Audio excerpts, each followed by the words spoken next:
بسم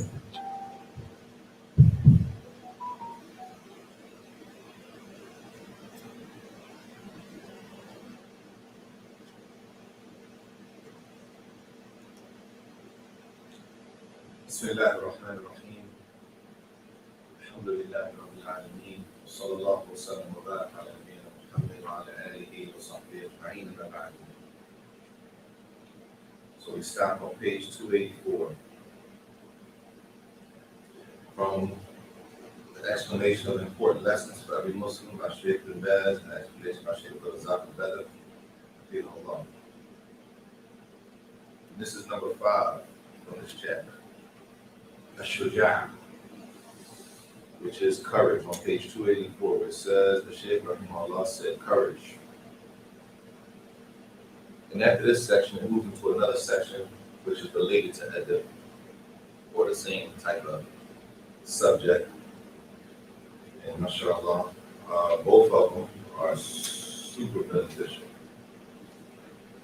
Inshallah. We're approaching the end of the book, which is 2 different sections, or a couple different sections. The last section of the book is on janazah prayer, the janazah prayer, and how to pray the janazah prayer, how to recognize and things like that is summarized. And before that, a warning from shirk, different types of shirk and different types of disobedience to Allah subhanahu wa ta'ala. Later. قال رحمه الله والشجاعة والشجاعة. Courage. And he makes an important point from the beginning, that everything has to be done and put in its proper place. And that's why he says, وَالشَّجَاعَةُ فِي مَوْطِنِهَا صَحِيحٌ عِزٌّ وَفَلَاحٌ وَأَمَّا فِي غَيْرِ مَوْطِنِهَا صَحِيحٌ فَيَتَحَوَّرُ وَهَلَاكٌ. A person having courage has to be done or displayed during the right time. The right time in the right place. And if a person does that, and as he said, this is successful. It'll be successful and be a person's strength.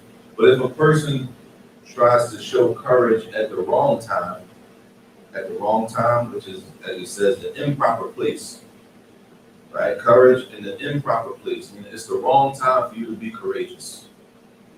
So yeah, there's a right time to be courageous, and there's a wrong time to be courageous. The person who is courageous at the wrong time, they want to show how much fight they got, as we said. Right, at the wrong time, he said this is reckless. This is reckless, and it's a way that a person can destroy themselves. It's a path to destruction. It's a path to destruction. So, how would a person know when it is a good time to be courageous and show courage, and when it's not a good time? Based on what? How do we know if this is a good time to be courageous and show courage, or this is not a real good time to be courageous and show courage? That means what?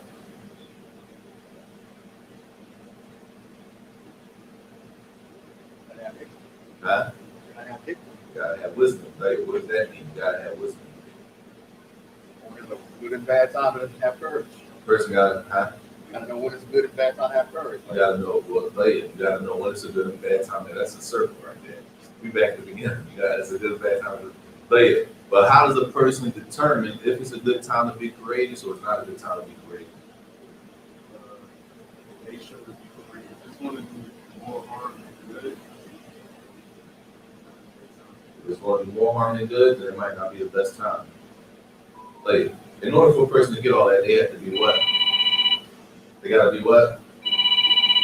Thinking. Right? In order for a person to get that far, they gotta be thinking, number one. It's impossible to get that far and we're not using our brains. As if Islam don't allow us to think.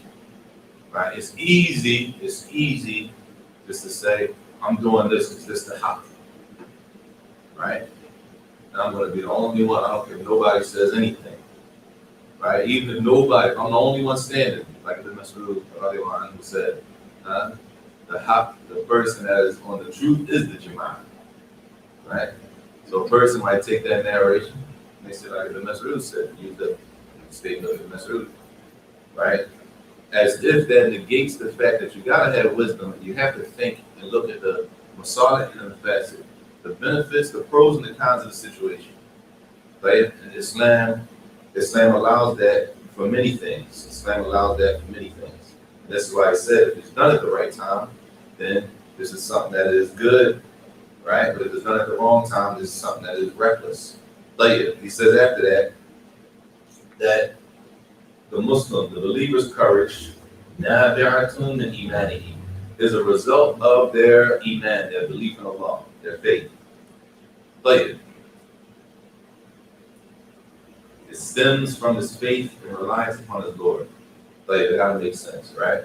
That a person's courage in the right time, meaning I'm gonna do what needs to be done right now because this is the right time to do it. That it takes, that's going to come from a person's iman. How strong is a person's belief in Allah? Is what's going to determine if a person's going to stand up and be courageous for what's right, or if they're going to fall back.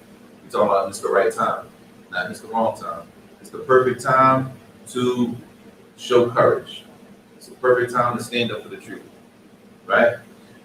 What is going to allow a person to do that in that case? A person's belief in Allah. How strong is a person's iman? How strong is a person's faith? He says, also, how much does a person trust that Allah will aid them and help them in the situation? Right? And also, how strong is the reliance? How much does he depend on Allah or she depend on Allah? All of this goes back to Aqidah. And part of the problem we have in our community, a lot of it is connected to Aqidah.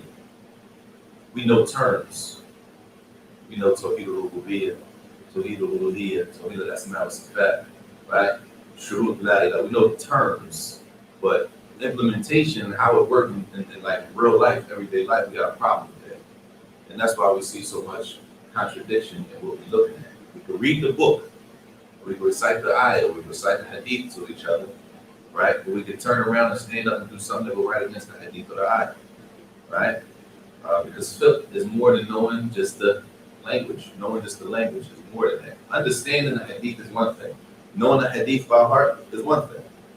Understanding what the hadith means is something different. Knowing the verse, the ayah, in the Quran by heart is one thing. That's why every hafiz of the Quran doesn't necessarily mean that that person's a sheikh, right? Because they memorize the Quran, it doesn't necessarily mean that they understand other things from religion. And as we know, there's plenty of people who memorize the Quran and don't know what they're saying, right? And that's from the blessings that the book is preserved, the Quran is preserved, that there are people who don't speak Arabic, but they memorize the Quran from front to back. No one can come in front of them and change a verse, and even with that, they still may not understand it. So the fact that we know terms doesn't point to the fact that we understand what we're saying. And that's why when we read through books like this, even if you look at English, a lot of times the English is not clear to, not against the translator, but a lot of times the English is not clear to the reader. The reader can read English, and the reader knows what the sentence says, but the reader may not understand what the sentence is pointing to. Clear? Later, he says also that a person being courageous, he says that he doesn't fear anyone but Allah, which is an issue for a lot of us, a lot of people, y'all. They can't stand on their own. A lot of people have to be with the group, a group. They have to be in a group setting where they can't function. Therefore, even if the group is wrong, they have to be there, because if they're outside of that, they can't function. The believer has to build, we have to build our iman up to understand that many times in the Quran, Allah does not praise the group. Allah says most of them are not thankful. Most of them, not some of them, most of them. A lot of them, most of them don't believe, right? So it's not that numbers are a proof. Even if you go to the Ulama scholars, there's something called ijma', there's something called Qawla Jamhur. But ijma' in Islam is a proof, the consensus that everybody, all the Ulama scholars agree on that. It's no different, not one person differs. But that's a proof in Islam. right? That's a proof, a dalil. But if they say Jamhur, most of the scholars say this. Most of the scholars are not a proof. Islamic. Meaning, if I don't know the dalil, I say to you it's obligatory to is it coming here? It's obligatory to fast the month of Ramadan. Right? A person may say, well, what's the dalil for that? What's your dalil? I don't know the ayah from the Quran. Right? So I don't know the hadith either, where the Prophet says so. But what I do know is ijma' ummah. It's consensus, and that's enough as a dalil. I can say that, and that's enough as a dalil. But if I say most of the scholars say, most of the scholars is not a dalil, that's not enough. Clear? And we talking about ahl al-ilm, people who have dalil and istidlal, and they understand the text that they're looking at. And the majority of them say it. Because the majority say it, it doesn't mean that what they're saying is necessarily the all and be all correct position. طيب, he says, وَلَا يَخْشَى إِلَّا اللَّهِ, and a person does not fear Allah. وَلَا يَطْلُبُ عِزًّا وَلَا تَمْكِينًا إِلَّا مِنَ اللَّهِ سُبْحَانَهُ وَتَعَالَى. All of this goes under the thing of the section of having courage. Of course, this is courage in its proper place. He only fears, is in awe of, and seeks strength from Allah. And this is an issue of iman. And that's why I said, firstly, that it stems from a person's iman. And that's why we have to guard our iman. Because the more we see things that are in opposition to what Allah and His Messenger said, and the more we put ourselves in those type of circles and open our hearts up and our ears up to that, the weaker we get. The weaker we get as Muslims. Therefore, the things that we used to say, A'udhu billah, astaghfirullah, we used to say that when we see these things. The more we see them, we don't say anything. It becomes normal. Right? Because we let that stuff enter into our heart. We let it enter into our ears, and we keep looking at it, and we passing it around, and it weakens us as a whole. So now, our iman is not as strong as it used to be, no matter what we look like on the outside. We might look the same, but we're not the same based on the disobedience that we fall into. But he says after that, which is number 6, قال رحمه الله والكرم, which is translated as generosity, for a person to be generous. Like, usually when we think of somebody being generous, we think about what? When I say Fulan is generous, we think that what comes to mind? Right. They're giving them money, right? If a person's generous, that means that pops in our mind, giving money to somebody, right? So if you're generous, the assumption is that he's giving out something free or she's giving something free. But they don't want you to pay for it. He says, وَالْكَرَمْ كَمَا أَنَّهُ يَتَنَاوَلُ الْبَذْلَ الْمَالِ وَالصَّفَاءَ وَالْعَطَاءَ فَإِنَّهُ يَتَنَاوَلُ بِعُمُومِهِ الْأَخْلَاقِ الْكَرِيمَةِ. Also, from being generous, if you can translate it like that, is having good akhlaq, having good adab, carrying yourself with good manners. He says, if you look in the translation, it says just as generosity, al-karam, generosity is included in spending wealth, it also includes noble manners in general. Noble manners.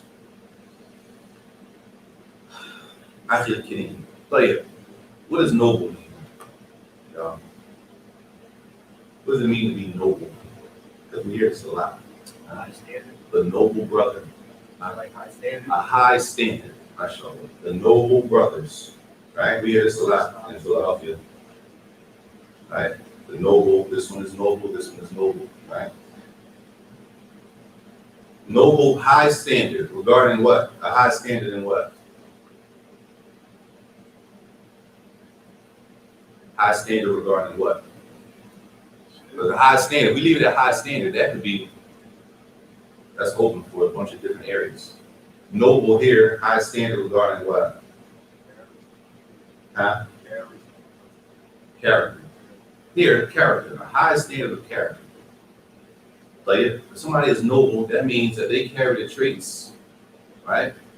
That they're the way they carry themselves, right? Which is going to affect their overall reputation is on a high level. Like it. Al-Karam in that case has two meanings. Either a person could be given money, or not just money, they're giving away things for free, right? They don't expect anything back. Or a kareem, the person says, after kareem, they refer to a person as generous. In this case, it could be based on the way the person carries himself. That they're on a high level, the way they carry themselves, that it's known that this person is a person of, mashallah, tabarakallah, manners. The way they carry themselves, the way they deal with people, they have a reputation for that, right? Allah musta'an. He says, فَإِنَّ مِنْ كَلَمِ الْمُسْلِمِ مَعَ إِخْوَانِهِ حُسْنَ تَعَامُلِهِ مَعَهُمْ. He says, from كَلَمِ الْمُسْلِمِ, from the nobility of the Muslim, right? This is at the end of the page, or at the bottom of page 284. Or here it says generosity, right? Which could go, the translation could go between, y'all. It could go between being generous. Because if we say generous, we're going to think about giving something, right? Or if we talk about being noble, as it's going to come, then we talk about a person's ethic, the way a person carries themselves. Like it says, from a person's nobility here with their brothers in Islam is that they deal, the way they deal with them. So the way a person's deal with a person, the way we deal with each other is a sign if we are noble or not. The way we deal with each other. So yeah, it says, and to extend your hand to help them. Also, from the signs of helping each other is, he said, from the signs of a person's nobility with his brother or sister is husnu ta'amulihi ma'ahum, is how he interacts with them. That could be general interaction, it could be business, right? Regardless. Also, that a person helps their brother or their sister, and that they interact and they deal with each other with good dealings.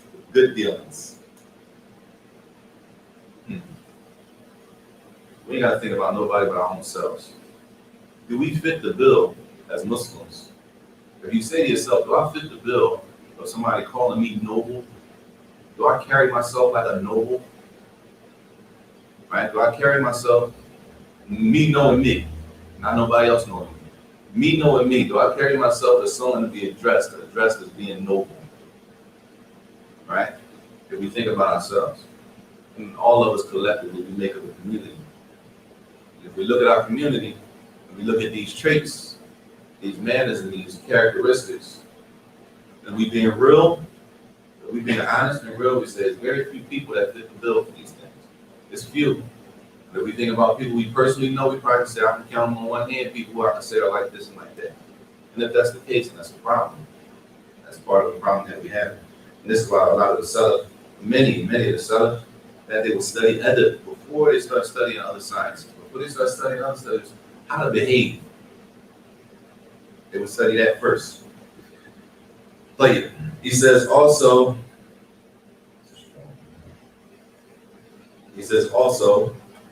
included in generosity is al-infaq wal-badl, is spending money. This is at the top of 285 now. Included in generosity is spending wealth and open-handedness. Open-handedness, which is what? What does it mean if someone's open-handed? They give. If we give stuff, we won't expect nothing back, right? This is from our deen. That there's a portion of our religion, we don't give away everything we have and put ourselves in harm, put our families in harm's way, not like that. But from our deen is that we give the people, we won't expect nothing back, that we know the rewards with Allah. We got away from that. We got away from just giving for Allah's sake and knowing that you don't have to give me nothing back, I don't want anything, you ain't got to pat me on the back, none of that. Just take that, alhamdulillah. You don't got to give me a shout out on the mic or nothing, right? That just to give, this is something that is noble and honorable. Like this is something that's respectful. It's respected Islamically that you give people stuff even if you don't know them. And that's why many people, anybody been to Hajj Umrah? Right? No? Allah, yes, I'll make it easy. One of the things that people go to Hajj Umrah, everybody's amazed by the same thing, is that people that you don't know from a can of paint, And that really shows you where we stand. And that's people. People who don't know you from the can of paint will invite you to their house, cook food for you, right? I don't know. Sorry. But people will invite you to their house, cook for you, dinner, keep you there all night. Don't want you to leave. Once you finish eating, they bring you some more, bring you sweets afterward, bring you cake, bring you this, ask you if you want some more, and they don't know you at all. And everybody's amazed at that. Thanks. Oh, he fed, because it's not just you that usually they feed the owner of the group that you with. They invite the whole group. They know one person from the group, they invite the whole group to their house and feed the whole entire group. And they'll spend the whole day with you and don't know you from a can of paint. And this is something that was big with the Arabs from their culture. That's from the culture even before Islam.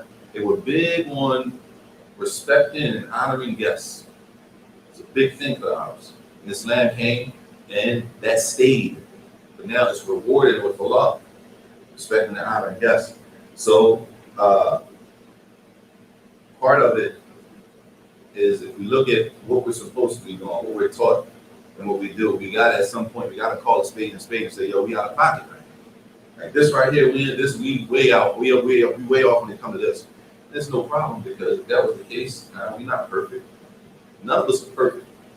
But the problem is when we don't want to call a spade, we want to keep making the same mistake over and over and over, then that is an issue. So he says what enters into this is spending,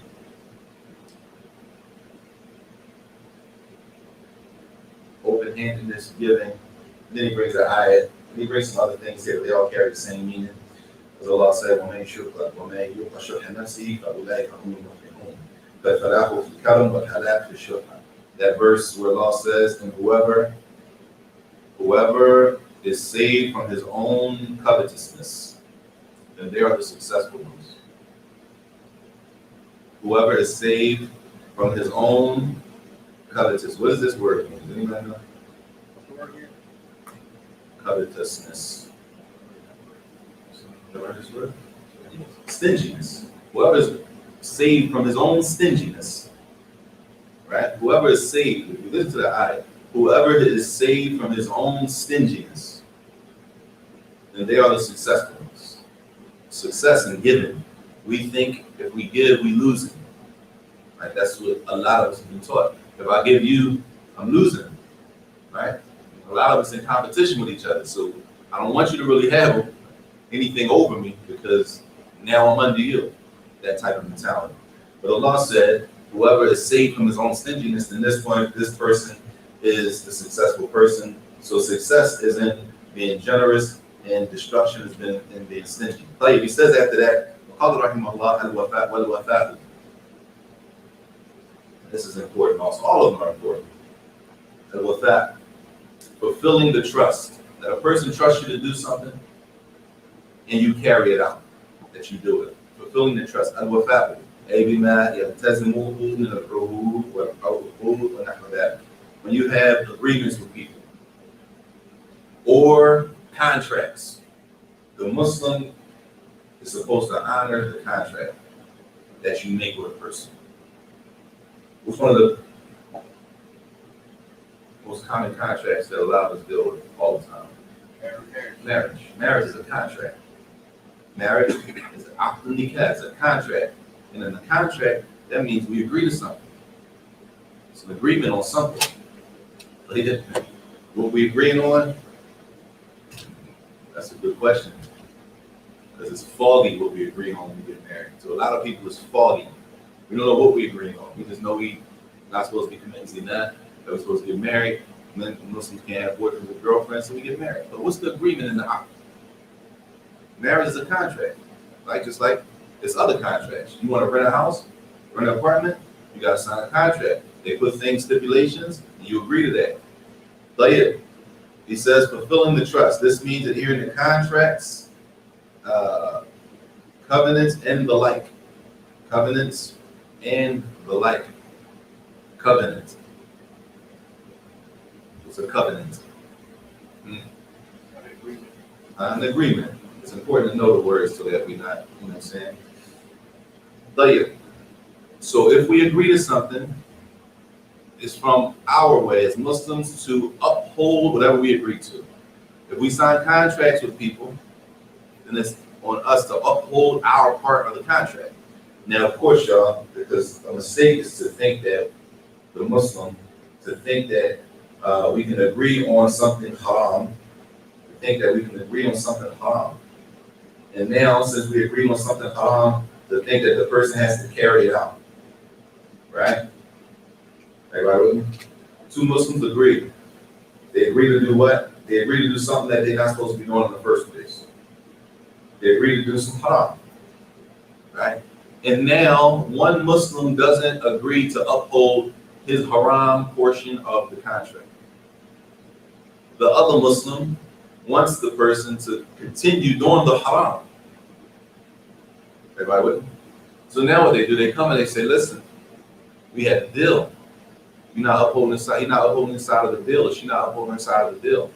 When in reality, that contract is null and void anyway.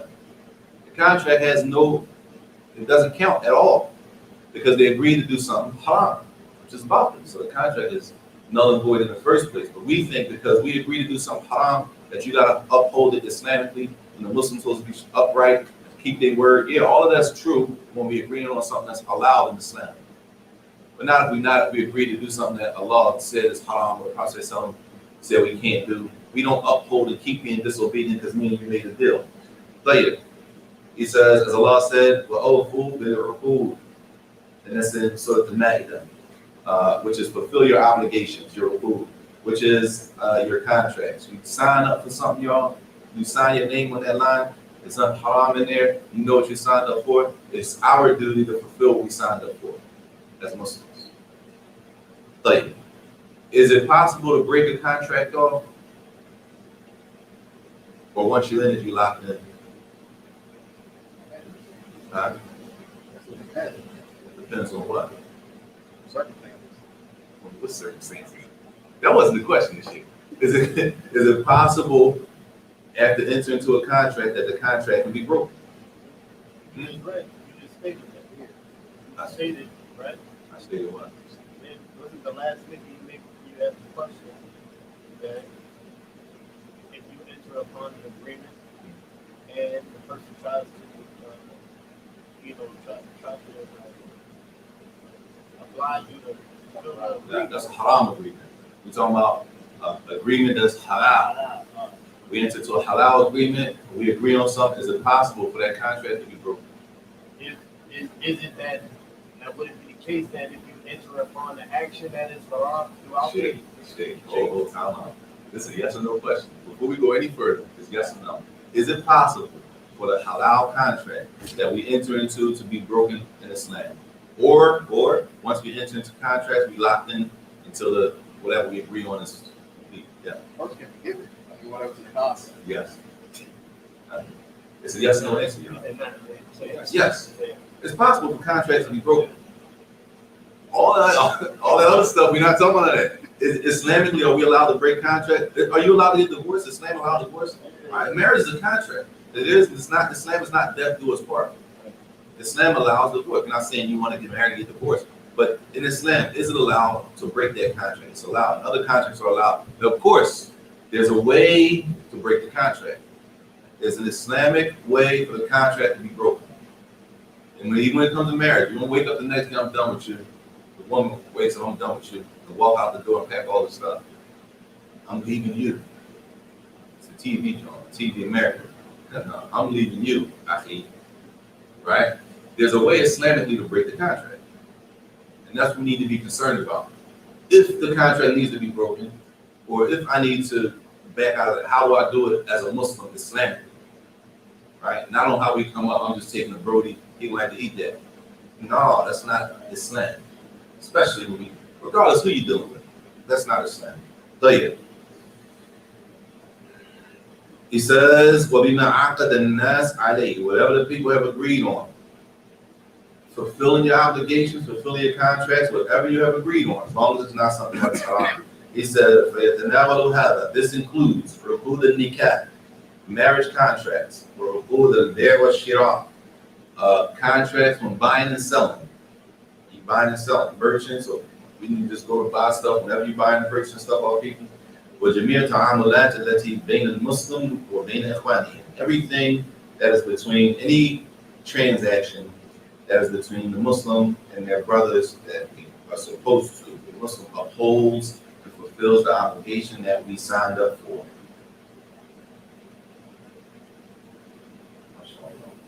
It says, and this is from the beauty of the Islamic character. And this is what makes a Muslim special. This is from the things that distinguish a Muslim. That a Muslim is going to hold their word. And this used to be, even before Islam, to a lot of people, it used to be a sign of respect that a person stands up and they stand on their word. So, right? That was a sign of respect. Like you was as we say, you get stripes for that. Word is bond. Right? That's New York. That's New York. I don't want to get geographical, man, but I'm gonna leave that. But yeah, it holds the same meaning. It holds the same meaning. That was a sign of respect. That was a sign of honor. That the people respect the people who keep their word. And Islam came, and now there's this reward connected to it. Because now we obey Allah by keeping our words once we enter into those contracts. طيب. He says after that, قال رحمه الله النزاهة عن كل ما حرم الله.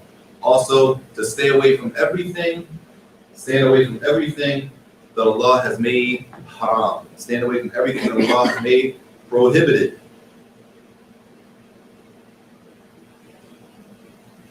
It says here, staying away from everything that Allah has prohibited. Like,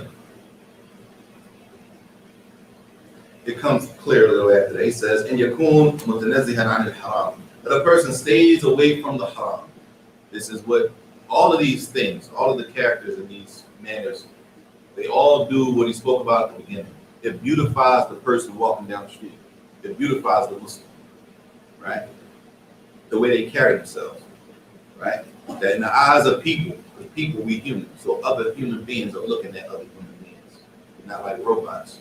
So when people see you and you're doing these things, in their eyes, you're from the better people that they know, right? You become sectioned and they put you in a certain category of people that they know based on practicing these things. That a person stays away from the haram, everything that Allah made haram, they stay away from. Trying their best to stay away from falling into anything haram, and keeping himself or herself far away from it, khawfan min Allah, out of fear of Allah and fearing the punishment of Allah Ta'ala. And this is number 8. He says, يتنزه عن الأمور المحرمة والأخلاق المذمومة. Staying away from things of haram and staying away from manners that are madmoom.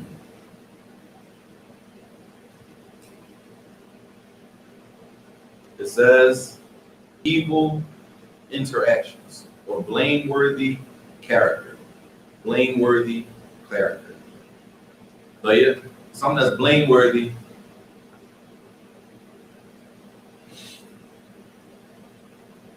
Something that's blameworthy, y'all.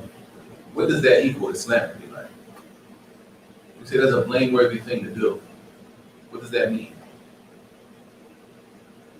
You're talking to a new Muslim, for example, or a non-Muslim asks you why you don't do something. Serious. You say, well, that's blameworthy. It's like Would you tell somebody that? Would you say that's blameworthy? Like, what would you say? It's like a foul. Like a foul. So It's foul. you want to cross that line. You don't want to cross the line. Okay. What else? Embarrassing. It's embarrassing. Okay. Like, those are words that are more. I'm not talking about everything. I'm talking about where we at, right? Where we are. Those are words that are more relatable to a person. As far as you say blameworthy, like, what do you mean by that? They're gonna need more, because they say it's the sorry. What do you mean by blameworthy? And there's some things that the Muslims and the non-Muslims generally agree on that are blameworthy. Because everything that's blameworthy doesn't necessarily mean it's haram. But play it clear. Blameworthy doesn't equal haram. doesn't equal impermissible. Clear? Some things are just as we say as people, as we say we are. Like we say that's nasty. Like that's just nasty. Huh? Poor judgment. Poor judgment. Yeah, that's poor judgment. Okay. We might say that ain't who do that, like that kind of stuff, right? It don't mean that it's haram, but we as a city of people, Muslim, non-Muslim might all be like, that's not like who did that? That's not. You know what I'm saying? So it doesn't necessarily equal necessarily haram. For example, like spitting on the sidewalk, right? Spit in the street, right? Let's say sidewalk. Let's say you spit in the street, right? Is it haram to spit? It's not haram to spit. But you hog spit in front of a crowd full of people standing right there all in the path and be like, come on, right? Everybody's gonna look at that like that's, as we say, blameworthy. Not that it means haram, but even to stay away from stuff like that raises a person's level as far as their reputation. You know what I'm saying? So if somebody came and they said to you, such and such, he did this. Based on your reputation, they say, no, he wouldn't do nothing like that. She wouldn't do that. She don't do stuff like that. I don't believe it.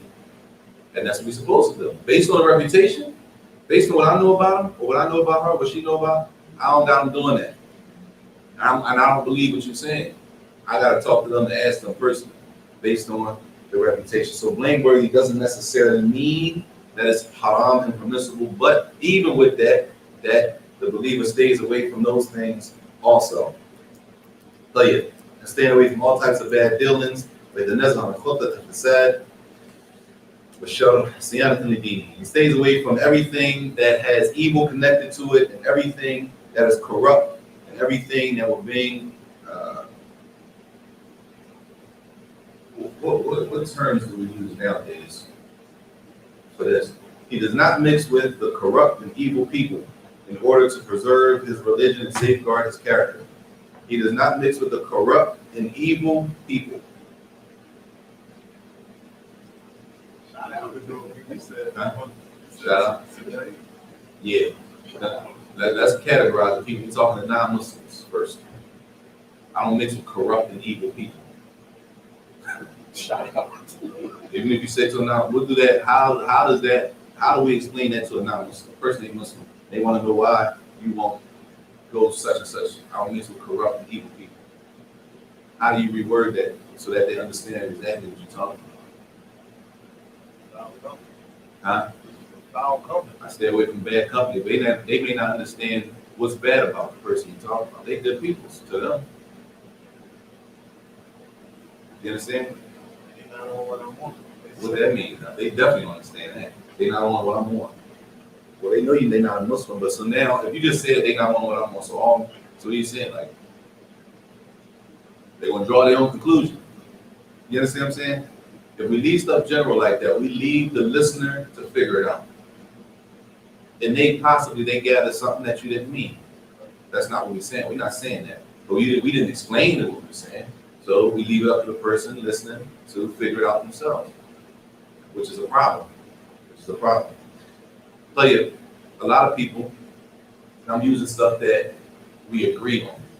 The things that people say now, and they say like, no, I don't want to go around nothing. They got any bad vibe or bad energy to it. Right? Stuff that non-Muslims will say the same. Muslims agree, non-Muslims we agree. Hey, that's a bad look. I ain't going around nothing like that. I don't want to be around nothing like that. Like it gotta make sense when we talk. It has to. Islam is not just for us inside of the masjid. That was for mankind. So how people want to understand Islam if we don't even know how to make it make sense to them in the language that they speak? You with me? So a person stays from anything corrupt, anything that's going to bring some bad vibe around me. That's just negative. Anything that brings some negativity, I'm staying away from it. What you mean? How is that negative? Maybe they say, well, how is that negative? Then you got to explain to them. Well, this leads to that, and this leads to that. Because we assume people know stuff is negative based on what we believe. But to them, they don't see it to be like that. So we can't assume. If we assume that, then we let people figure stuff out on their own, which could lead them to a conclusion that we didn't mean. That's not what we're saying. But yeah. He says after that, وَقَالَ رَحِمَهُ اللَّهُ وَحُسْنِ الْجِوَارِ Also, which is at the top of page 285 or 286, the great Islamic, bottom of 286. Yes, 285 and 286. Being a good neighbor. Being a good neighbor. Husn al-jiwar.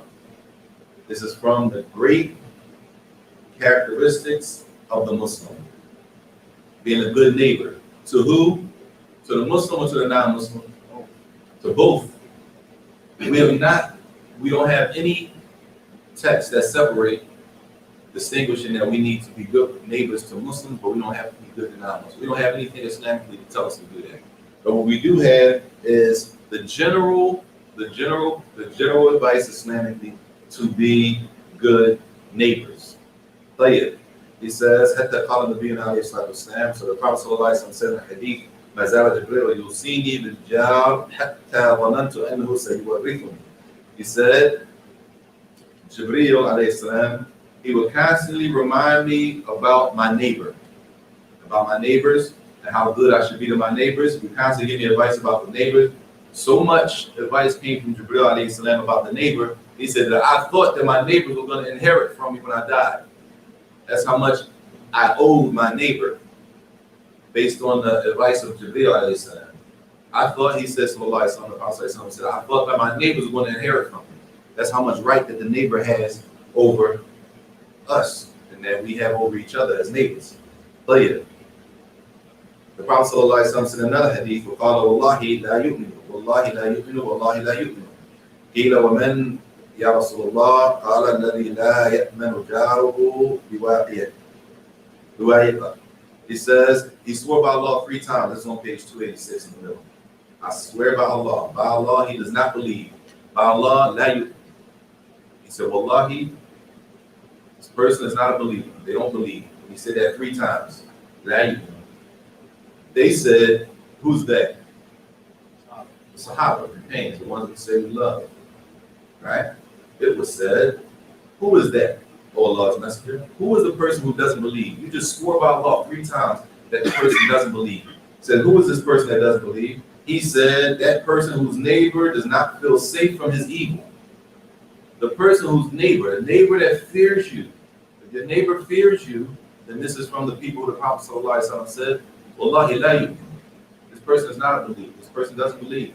If the neighbor fears the evil, how many neighbors fear the evil of the Muslim? That's a mushkila. That's a problem. That's a problem in the crux, the usul, one of the usul of our deen. That's a problem. That's not supposed to be normal. It's not supposed to be normal that the neighborhood is being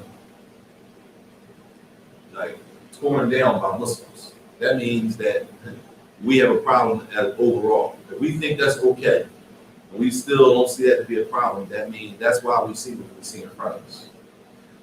Later, he says, and he gives 2 examples in Husn al-Jiwar. 2 things or 2 different categories where the neighbor is to be, that shows being good to neighbors. He says, 1, البعد عن أذية الجار بأي نوع من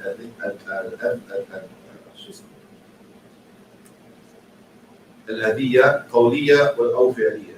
He says that we are no how do we harm the neighbor, whether it's something we do or something we say to the neighbor. A person might say, what if they get out of pocket? All right? What if they get out of pocket? Because we're living by these standards, but that don't mean everybody else is living by these standards. So if they don't live by these standards and they get out of pocket, then what are we supposed to do? That's the question. If they out of pocket, the neighbors don't live by these standards, and they don't mind harming the people next door to home, right? What does that mean for us? Where do we go from there? Huh? We go back to Quran and Sunnah. Tell you what the Quran and Sunnah tell us to do. But what do we know we're not supposed to do? Huh?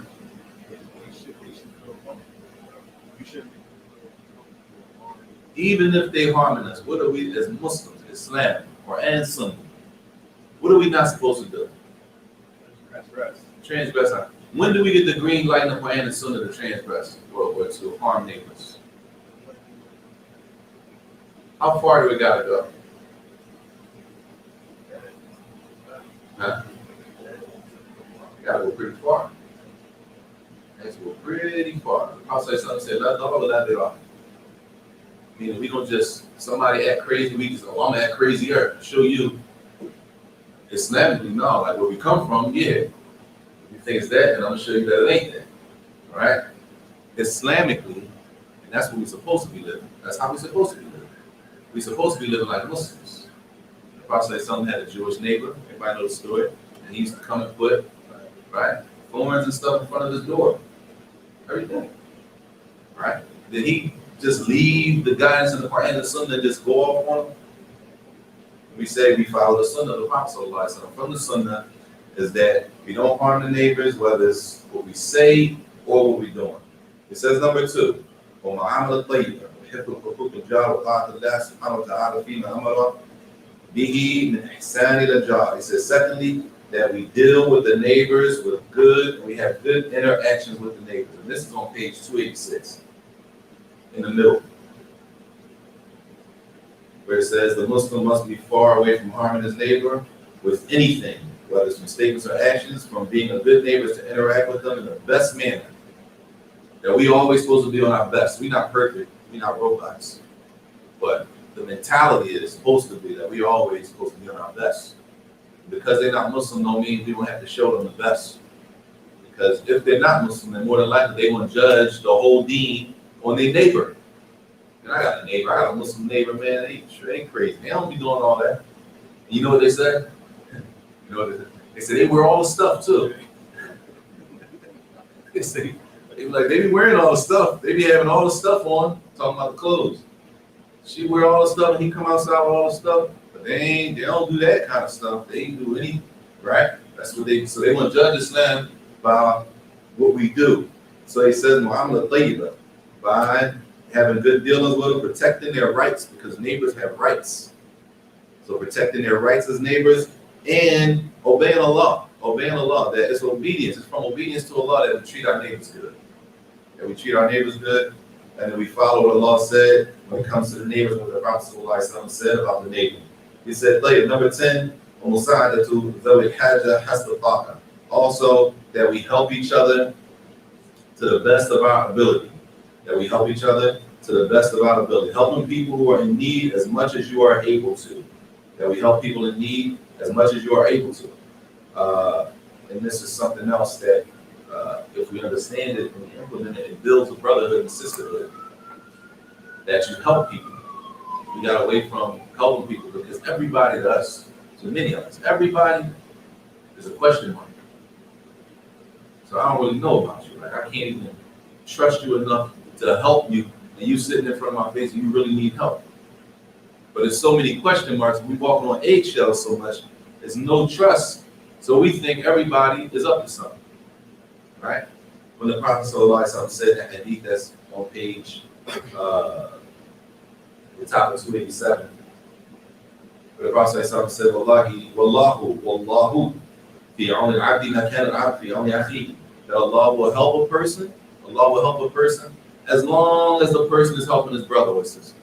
As long as we helping people, Allah will help us. So when we tight and stingy, we won't get no time, we won't gonna help nobody out. I don't have money to give, but I got 2 hands, I can come help y'all out. Right? I can help you move what you need to move and stuff, at least I can do that. Right? I don't have the money to give because we go right to money. I don't have it. Well, everything is about money. Everything is not about money. Some things is just more hands make light work. And it's worth mentioning that no brothers, there was no men that signed up to help for the aid. That was like amazing to me personally. Like no man signed up on paper, like be responsible before Allah. For Allah, it's for the Muslims. It ain't like it's for nobody's personal gain. It's for the Muslims to be comfortable on the day they're eating. For the Muslims and the Muslim children and the women to be able to enjoy themselves and be comfortable. Nobody wanted to help. No man wanted to help. That's a mushkila. It's a problem. That's a problem overall. The people that signed up now, I'm not saying no brothers help, because brothers did help. There's 2 brothers that helped. One brother came with his sons. But the people who signed up, because what happened when you sign up for something that we just spoke about? Huh? Now you, huh? It's a contract pretty much. It's an agreement. You held responsible now. We counting on you. A lot of us don't want that. We don't want no extra responsibility. We already got responsibility. I can't be responsible for showing up doing that too. Right? The people who did sign up, it's all women. All sisters signed up.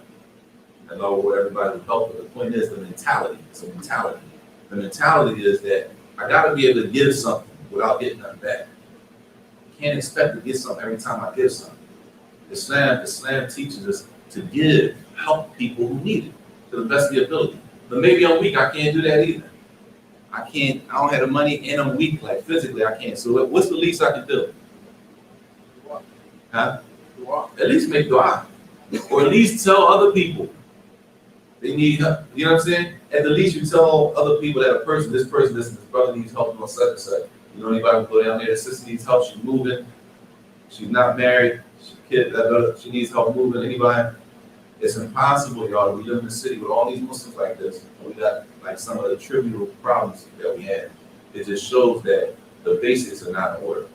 Like the usul, the fundamental basics, the basis of Islam are not in order. طيب ومن نفس عن مؤمن كربة من كرب الدنيا نفس الله عنه كربة من كرب يوم القيامة. Whoever removes, if anyone makes it easy and remove a hardship from a believer in this life, that Allah will remove a hardship from that person on the day of judgment.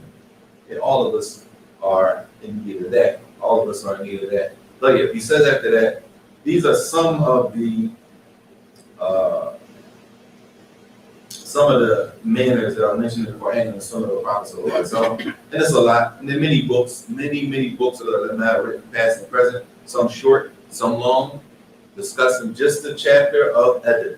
And one of the famous books that he mentions here is Al-Adab al-Mufrad. Al-Adab al-Mufrad. By who? Who's the author of Al-Adab al-Mufrad? Huh?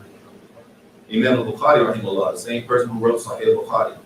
He has another book called Al-Adab al-Mufrad, which is a book on adab, a book by itself on adab. And there are many other books also covering the same topic.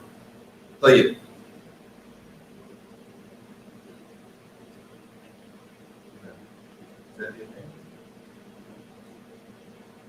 We got a couple minutes. طيب. The next section, section 16, refinement with Islamic etiquette. طيب. In this section, he's discussing more adab and more things that are supposed to be carried out.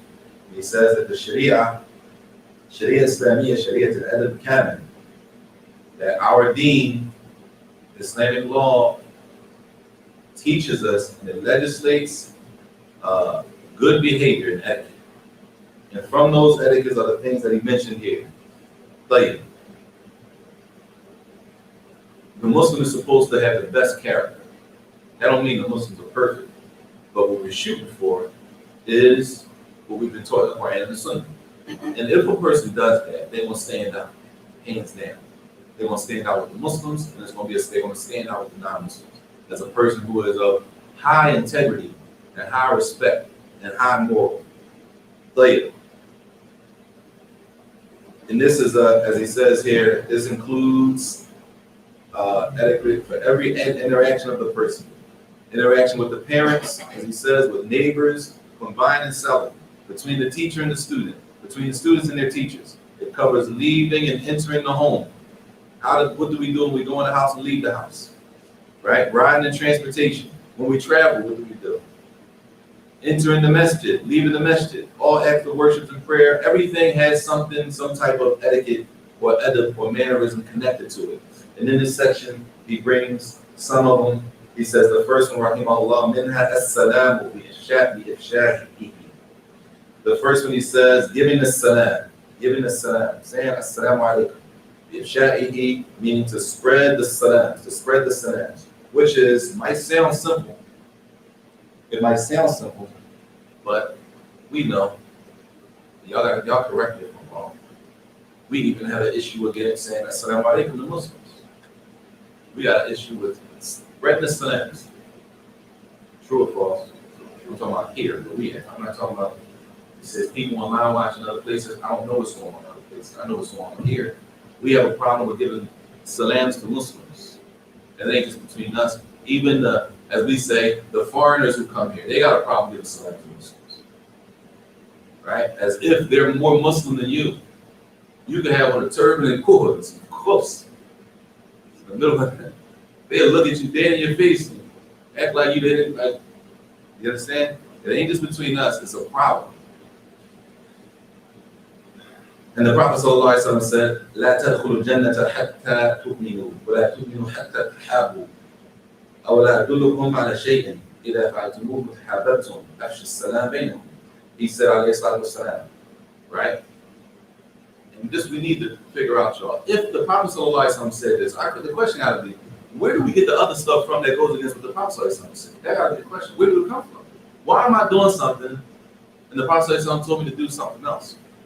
It got to register and click at some point. You can't just be hearing the hadith and the ayat of Allah and not question and make sure that what we're doing is in line with the Quran and Sunnah.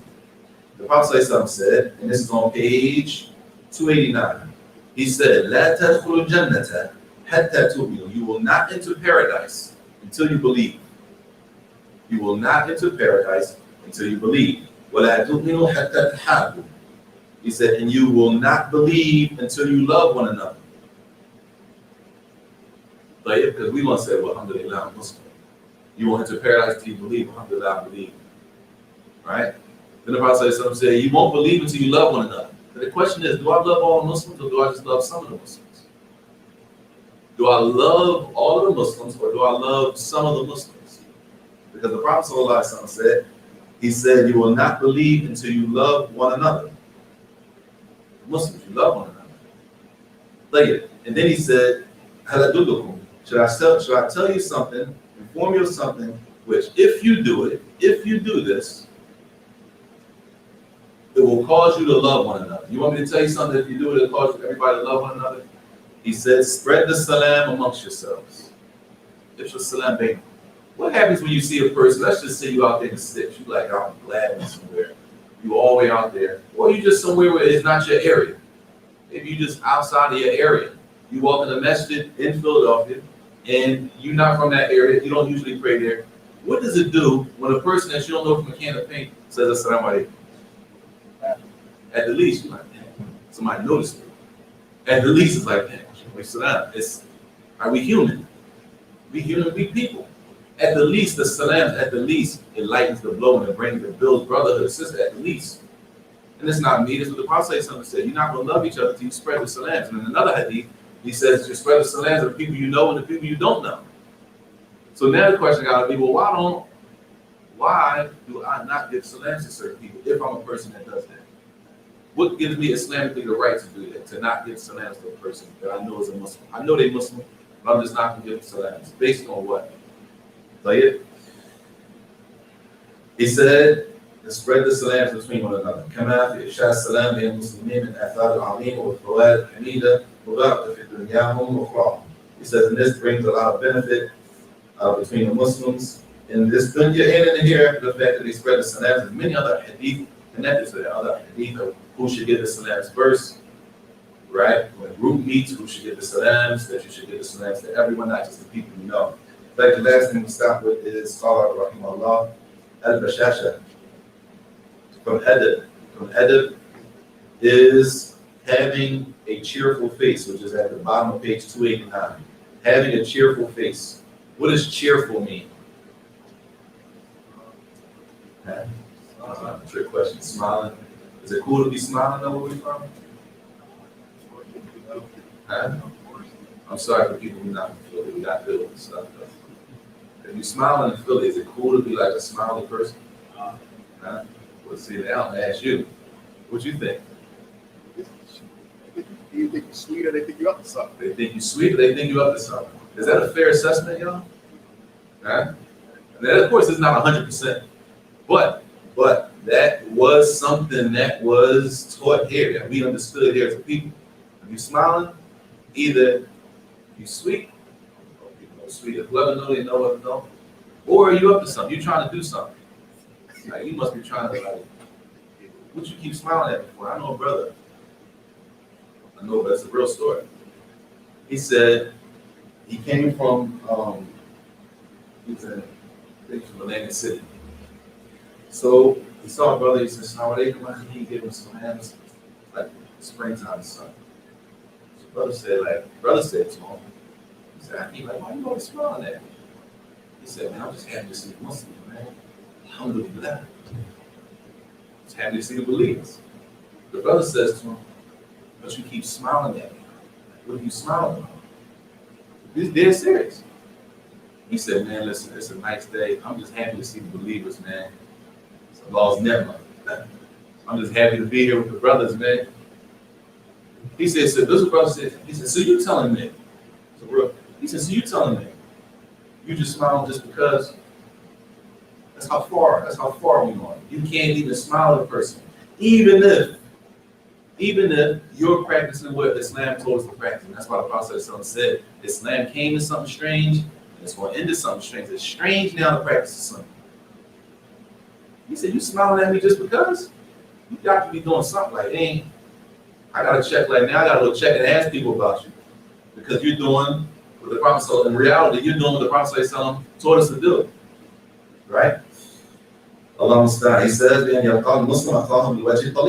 you meet a person with a cheerful, friendly face. Not mean. You got the ice on 24/7. We used to call it the ice. The rock, stones, nails, whatever we call it now. It's the same idea. Like we used to say stone, rock, or whatever it was. Nails. Be hard all the time. The Muslim is always, the believer is always in a good position. How do we know that? How do we know that the Muslim is always in a good position? Based on what? I get ID word for word. It's based on the ID. Based on the hadith. Play it, huh? Based on the hadith. What's the hadith, y'all? That we know it's always good for the believer. The fear of the believer is always good. How many not? Huh? One thing we got the bad type of paradigm. Play it, but the Prophet told us specifically, the fear of the believer is always good. If Allah tests them, and they what? They patient, which is a benefit. We're going to be rewarded by Allah for being patient. So we're always in a good position.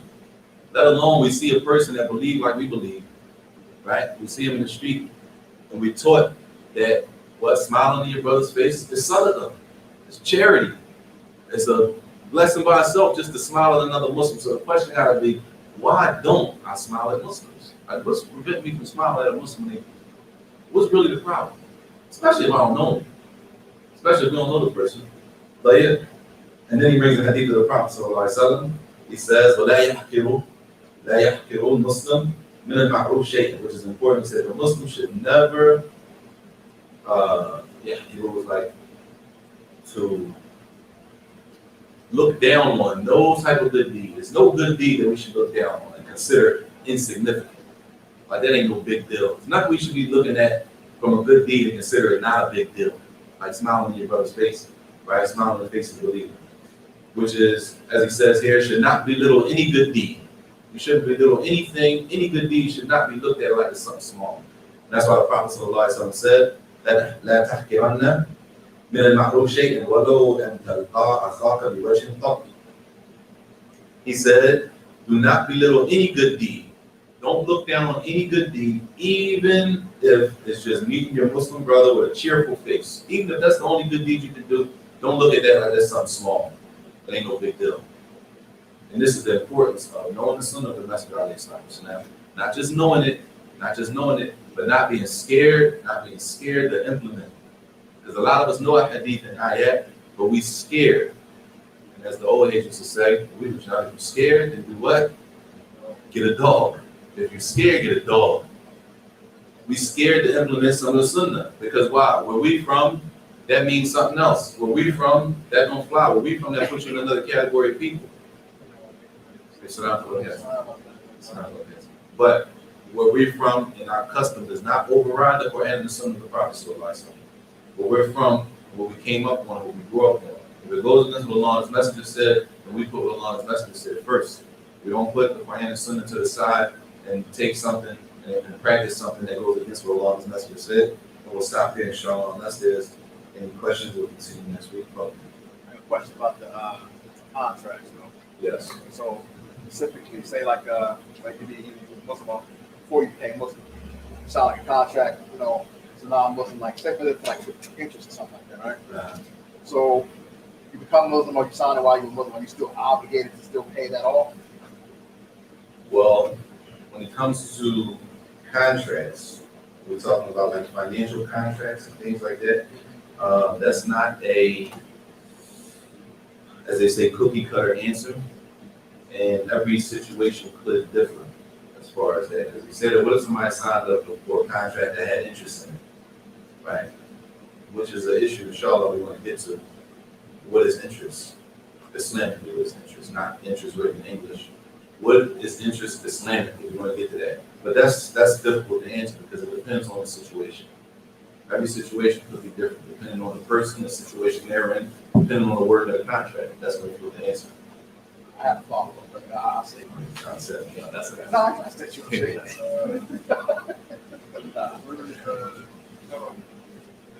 Kellam? Kellam can mean generous or generosity, or Kellam can mean, as it says here, noble. Noble, nobility. Kareem, like they say, Athlete Kareem, or a lot of times, oh noble brother, which is that type of, it's the same word, but they can carry two different meanings. They can carry a meaning related to like giving people stuff money, or they can carry the meaning of a person's character. A person's character is not restricted to them giving money. You know what I'm saying? That might be a portion, that might be part of what they do as a person, but it's not stuck on that. There's other good qualities that they have about them. And therefore, people hold them on a higher status than other people, the way they carry themselves. So they refer to them as nobles, noble brother.